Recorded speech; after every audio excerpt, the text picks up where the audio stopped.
GT road से हमने right लिया और अब हम जा रहे हैं, बिल्कुल आप ये देख रहे हैं तोरमंग ज़रा के मुख्तलिफ गांव है। ये तोरमंग वन साइड है जहाँ पे हम अभी गाड़ी से उतर के खड़े हैं, और ये जो बिल्कुल अपोजिट सामने वाला दिख रहा है ये तोरमंग 2 है। यहाँ पर मुख्तलिफ गांव है, स्टार्ट में गाज़ियाबाद, उसके बाद शहीदाबाद, फिर रज़ाग्राम, और इस तरह ये काफ़ी वसी इलाका है आगे की तरफ।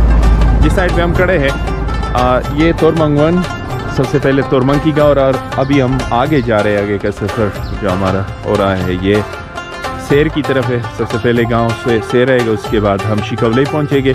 तोरमंग से शिकवलई तक जो फासला है 16 किलोमीटर है, और वहाँ पर नीचे जिस आबशार की तरफ हम जा रहे हैं वहाँ पर एक बेहतरीन आबशार, और उसी आबशार में एक खूनी पत्थर हो, हम आपको दिखाएंगे वो खूनी पत्थर। चलते आगे, हमारे साथ रहिए।